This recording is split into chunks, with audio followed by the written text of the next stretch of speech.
मनन शर्मा और मेरे साथ है कैमरामैन कैलाश मीणा। देख सकते हैं कि आम जन से जुड़ी जो समस्याओं के जवाब देने के लिए आज हमारे साथ जो खास शख्सियत मौजूद है, उनका नाम है शैलेश गुप्ता, जो कि मानव अधिकार के एक अध्यक्ष हैं और साथ साथ ही कांग्रेस के वरिष्ठ नेता है। पिछले 35 वर्षों से कांग्रेस पार्टी के साथ जुड़े हैं। सर, बहुत बहुत स्वागत है सर आपका। आपका पूरी आपकी AYN टीम का बहुत बहुत स्वागत, धन्यवाद कि आपने मुझे यहाँ बुलाया। मैं आपको कोटि कोटि धन्यवाद देता हूँ। बिल्कुल सर, आपका साधुवाद हमें स्वीकार है। और साथ साथ आपको बता दूं कि अजमेर में जो आमजन से जुड़ी जो समस्या है उनके सर जवाब देंगे। सर, पहला सवाल आपसे यही है कि जो भी देखने में आ रहा है संविदा कर्मी को लेकर के जो प्रतिक्रियाएं हो रही है, इस पर आपकी पहली प्रतिक्रिया क्या है सर? अजमेर जिले के लगभग 80% विभाग हैं, सरकारी विभाग, उसके ऊपर संविदा के ऊपर कर्मचारी रखे हुए हैं। मेरे पास कई कर्मचारियों के फ़ोन भी आए और व्यक्तिगत मेरे से मिले कि सैलेश भी ऐसी बात 3-3 महीने से हमें तनख्वाह नहीं मिली है। अब मेरा जो उन अधिकारियों से मेरी बात हुई, कर्मचारियों से बात हुई कि आप 5,000 7,000 तो तनख्वाह दे रहे हो और वो भी 3-3 महीने से दे रहे हो। आज इस कोरोना महामारी के अंदर एक अर्थव्यवस्था पूरी तरह से डगमगा गई है। लोग आप देखें आप 7-7 8-8 महीने जो हो जाते हैं इनको तनख्वाह आप देते नहीं हो। अधिकारी कहते हैं कि साहब हमारे पास हाजिरी नहीं आई, ठेकेदार कहता है कि मेरे पास पैसे नहीं है। तो अब देवे क्या, जब टेंडर जिनका होता है, जब सरकार की ओर से टेंडर निकलता है तो उसमें शर्त रखी जाती है कि जब टेंडर बनने से कि आपको 7 तारीख या 10 तारीख तक किसी भी तरह में आपको पैसे देने पड़ेंगे, इनका जो भुगतान है। अगर आपके पास सरकारी बिल भी पास नहीं होता तो भी अपनी जेब से भरना होगा, नहीं तो आपके उसमें टेंडर में कटौती की जाएगी। परंतु ठेकेदार PF VF सब काटने के बाद भी 2-3 महीने से उनको तनख्वाह भुगतान नहीं कर रहा। इनको 5,000 7,000 तनख्वाह मिलती है, 3 महीने रोक रहे हो आप, तो क्या कारण है? जब मैंने सही जगह सब जगह मैंने पत्राचार भी किया, व्यक्तिगत रूप से ही मिला, तो इसमें बड़ा झोल भी लगा कि भाई आपस में देखो कितनी गड़बड़ हो रही है। तो मैं इनसे ये इस ठेकेदार से आपके माध्यम से कह रहा हूँ कि आप उनको भीख नहीं दे रहे हो कर्मचारियों को, कि भाई ये इनका हक है। जो आदमी 10 घंटे 8 घंटे 12 घंटे काम करता है और उसके बाद 3-3 महीने आप तनख्वाह रोकते हो, ये बड़ा शर्म की बात है। तो आप इनका समय पर भुगतान कीजिए। तो परसों मेरी उनसे मीटिंग हुई, ठेकेदार से भी और अधिकारियों से, तो उन लोगों ने अगस्त का तो पेमेंट कर दिया है। तो सर, जैसा कि सर ने जवाब दिया, आपको और बता दूं कि सर की कोविड-19 के दौरान जिस तरह से चिकित्सा कर्मियों की एक हमें जो स्वरूप देखने को मिला था, वो एक कोरोना वॉरियर्स के रूप में उभर के आए थे और समर्पण भाव से उन्होंने सेवा भी की थी। लेकिन सर, आज के दौर में जो क्षेत्र में स्थित डिस्पेंसरी है, उनको लेकर के कुछ ऐसी चीज़ें आ रही है कि जहाँ पर चिकित्सक उपलब्ध नहीं है, या फिर जो कोरोना की जाँच को लेकर के वहाँ पर जो अव्यवस्थाएँ हैं, उस पर सर आपकी क्या राय है? देखिए, मार्च अप्रैल के अंदर जब कोरोना स्टार्ट हुआ था, तब तो अजमेर के आप रामनगर ले लो, पुष्कर अपना हरिवा उपाध्याय नगर है, वैशाली नगर है, पंचशील है, माकूपुरा है, अजय नगर है, जहाँ पे भी सरकारी डिस्पेंसरी हैं, उसके अंदर कोविड की जांच हुआ करती थी। अब देखो, अब स्थिति यह है कि अगस्त सितंबर के अंदर कोरोना बहुत तेज़ी से बढ़ रहा है, तो इन्होंने बिल्कुल जाँचें बंद कर दी है और जहाँ पे हो रही है नाम मात्र की हो रही है। अब इन्होंने एक सेंट्रलाइज कर दिया कि भाई आपके JLN के अंदर जाँच होगी। अब वहाँ देखो, अब कितनी लंबी भीड़ लग रही है, समाचार पत्रों में भी हम देख रहे हैं और आपके चैनल के माध्यम से भी हम देख रहे हैं कितनी भीड़ लग रही है। एक और तो आप सेंट्रलाइज कर दिया उसको, जबकि इसका विकेंद्रीकरण करना चाहिए हर क्षेत्र का। मैं जैसे रामनगर पुष्कर रोड पर रहता हूँ, तो अगर वहीं पे हो जाएगा तो आदमी वहीं रुक जाएगा और वहीं जांच हो जाएगी। अब यहाँ आएगा तो पेशेंट की भीड़ बहुत ज़्यादा हो रही है, तो उसके परिवार वालों को भी बीमारी होगी और पेशेंट को भी होगी। तो उसको लेके कल मैं चिकित्सा एवं स्वास्थ्य अधिकारी हमारे KK सोनी जी है, उनसे मैंने भेंट करी, तो उन्होंने बोला सर जी 2-1 दिन के अंदर, हमें टाइम भी दो कि मैन पावर भी कम है, कई लोग छुट्टी पे गए हुए हैं, तो वो जो उनकी ड्यूटी लगा दी है और 2-4 दिन के अंदर ये जो कोरोना की जांच है सभी डिस्पेंसरियों में चालू हो जाएगी। जैसा कि प्रशासनिक स्तर पर सरकार द्वारा जो किया गया प्रयास है, वो कहीं ना कहीं सार्थक रूप से नजर आने वाला है। सर, इस पर आगे बात करेंगे, जानेंगे कि सर की जिस तरह से अजमेर शहर की बात करें, क्योंकि हम अजमेर के निवासी हैं, तो जहां पर एक तरफ अजमेर शहर कोरोना की मार झेल रहा है और वहीं पर दूसरी ओर जो कि एलिवेटेड रोड का काम चल रहा है, इस पर सर आपकी क्या प्रतिक्रिया है? सर, एलिवेटेड रोड तो बिल्कुल कछुआ चाल चल रहा है कि इधर खुदा उधर खुदा, जहाँ देखो खुदा ही खुदा पड़ा है। जहाँ से भी देखो, आप कहीं से निकल जाओ, व्यापार जो धंधे हैं दुकानदारों के बिल्कुल चौपट पड़े हैं। 24 घंटे, जैसे आप मुख्य मार्ग ले लो, आप दौलतबाग चौराहे से लेकर के मार्टिन ब्रिज तक और मदारगेट चौराहे से लेकर कचहरी रोड तक पूरा बंद है, क्योंकि ये हार्ट है बिल्कुल शहर का है। सैकड़ों दुकानें हैं यहाँ पे। आप मिट्टी इतनी उड़ती है, ग्राहक आ ही नहीं सकते इस रोड पे। मेरे द्वारा इसमें पूर्व में भी आप चैनलों द्वारा भी इसकी शिकायतें करी गई। मीटिंगें तो खूब हो रही है, सिर्फ वो कागजों में होती है, ऑफिस के अंदर मीटिंग हो रही है, मगर जो उस पर तेजी नहीं आ रही है। आप सड़क देख लो, कितनी मिट्टी उड़ती है इसके ऊपर। तो कई बार शिकायतें कर दी और मेरा जो गोविंद देथा जी हैं, प्रभारी मंत्री हैं को इसके, तो वो जल्द से जल्द इस पर करें। कलेक्टर साहब भी ध्यान देवें कि जल्द से जल्द इसको एलिवेटेड रोड है, इसका काम तेजी से लाई जाए। वहीं सर, देखने में ये आ रहा है कि जहां आय के साधन जो स्रोत हैं उनमें काफ़ी कमी आ चुकी है और व्यापार जगत पर भी इसका खासा असर पड़ा है। लेकिन ऐसे में सर, पुलिस के द्वारा जो सख्ती बरती जा रही है और आम जगहों या दुकानदारों से लेकर के जो चालान वगैरह काटे जा रहे हैं, जहां एक तरफ तो जो कमाई के साधन नहीं है और ऊपर से जो पुलिस के द्वारा ये जो रवैया अपनाया जा रहा है, इस पर सर कितना न्याय संगत है सर ये? ये तो बिल्कुल गलत है। देखो, अब अर्थव्यवस्था बिल्कुल मार्च से महीने से 21 मार्च से कोरोना का जो कहर चालू हुआ, तब से अर्थव्यवस्था बिल्कुल 3 महीने का लॉकडाउन, तो अभी दुकानें खुली, तो नाम मात्र की दुकानें खुली है। आदमी सुबह दुकान शटर ऊपर करता है और शाम को 1 रुपया भी घर लेके नहीं जाता।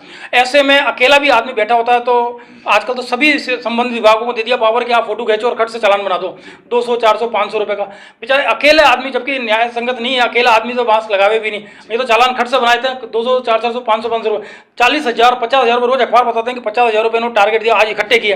एक और तो आपका धंधा नहीं है उन लोगों का, सुबह से लेकर बोनी नहीं हो रही है और आप ले रहे हो, ये बहुत ही गलत है।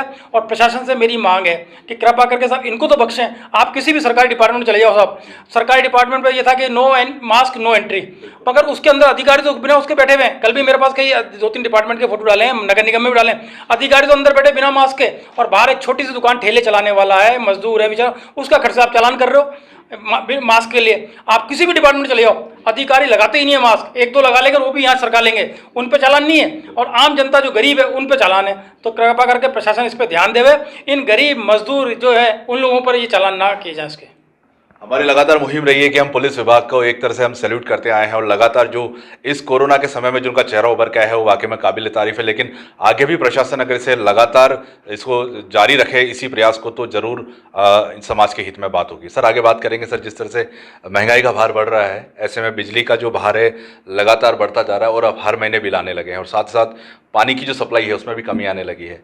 ऐसे में सर आप क्या कहना चाहेंगे सर हमारे चैनल के माध्यम से? सब 85 के अंदर हमारे यहाँ के मंत्री थे, एमएलए साहब थे किशन मोटवानी जी।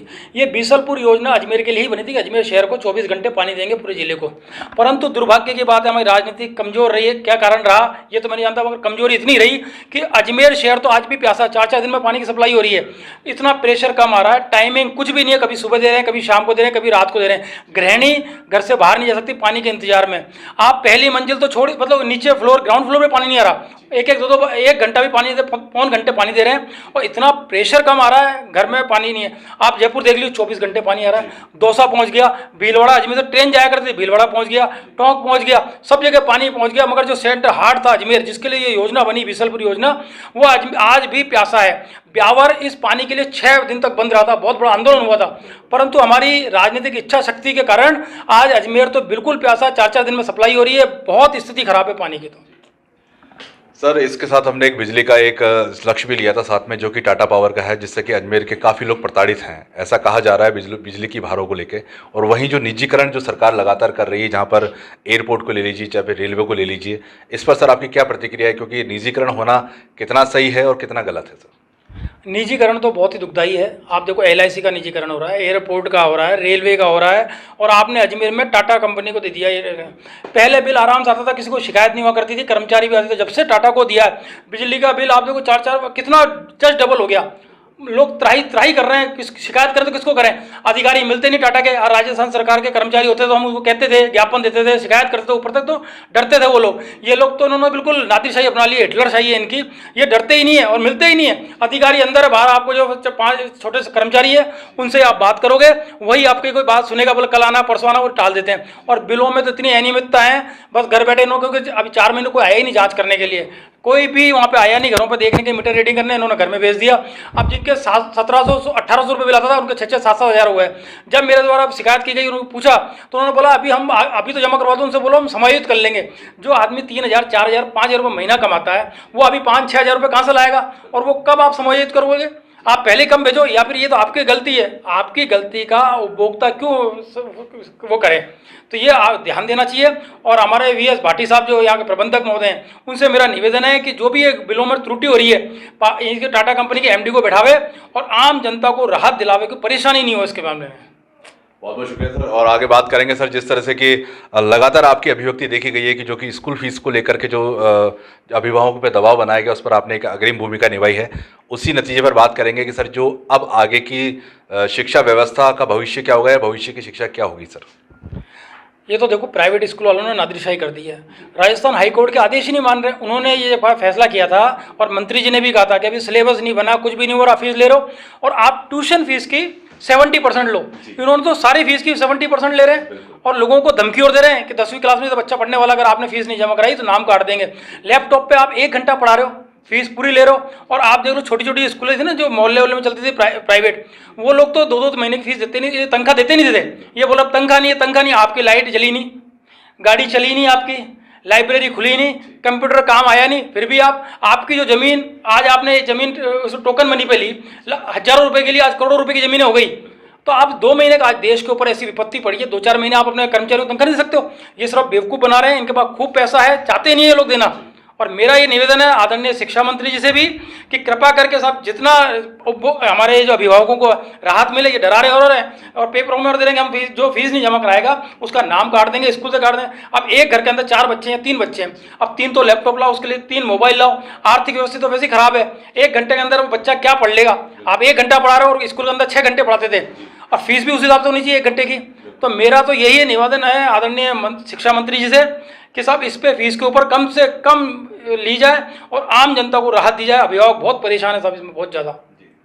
मैं अपने तमाम दर्शकों को बता दूं कि जिस तरह से कि कोरोना की वैक्सीन अभी तक बनी नहीं है और इसके लिए लगातार जो हमारे वैज्ञानिक लोग हैं लगातार अनुसंधान कर रहे हैं, लेकिन सर जो बाज़ारों में जो देखने को मिल रहा है उसमें खासी लापरवाही नज़र आ रही है। जो दृष्टिकोण आपने देखा होगा इतने समय से जब से अनलॉक फेज शुरू हुआ है, ऐसे पर सर आपकी क्या प्रतिक्रिया है कि ये दृश्य कितना भयावह हो सकता है और इसके लिए हमें क्या सावधानी बरतनी चाहिए? ये तो बहुत ही दुखदाई है, ऐसा लगता है शहर में जैसे मेला लग रहा हो, आम दिनों की तरह ही भीड़ हो रही है बहुत। आप जबकि कोरोना के अंदर तो जब तक वैक्सीन नहीं आए मास्क हथियार है, और लोगों से मैं तो इसी कहूँगा कि ज़्यादा ज़्यादा निकलना नहीं चाहिए, घर से निकलना ही नहीं चाहिए। कोई काम हो तो शनिवार इतवार के लिए मैंने ज्ञापन भी दिया था पहले भी, और मैं फेसबुक पे और सब सोशल मीडिया पे भी एक्टिव चलता हूँ कि शनिवार इतवार को लॉकडाउन हो जाना चाहिए। क्योंकि निकलते ही वैसे पब्लिक तो देखो ऐसे निकल गई टूर पर, मदार गेट है, नला बाजार है, नया बाजार है, दरगाह बाजार है, इस जगह तो इतनी भीड़ रहती है जैसे कोई मेला भर रहा हो। शाम को आप चौपाटी देख लो, चौपाटी पे बिल्कुल कोई मास्क नहीं लगा रहा और घूम रहे हैं, हज़ारों आदमी घूम रहे हैं, चाहे वो नई वाली चौपाटी हो या पुरानी वाली। तो आप और फिर हम कल आप 3 दिन से हम रेगुलर एक जन अभियान चला रखा हमने कि पोस्टर चिपका रहे हैं दुकानों में, लोगों को बांट भी रहे हैं, जागरूक कर रहे हैं कि भाइयों बिना मास्क के मत निकलो, क्योंकि ये बहुत ही घातक बीमारी है। ये दिख नहीं रही है, 14 दिन बाद पता लग जाएगा। कहीं आपको पता नहीं कौन ऐसा आ गया हो बीच के अंदर, अपने बीच में कोई ऐसा दोस्त हो या कोई मिलने वाला रिश्तेदार हो, कोई व्यापारी हो, ठेले वाला हो जो है कोरोना पॉजिटिव हो। तो आप लोग मास्क लगा के निकलें और घर से कम निकलें, और प्रशासन से निवेदन है कृपा करके इस और कड़ाई से पालना कराई जाए साहब इसकी।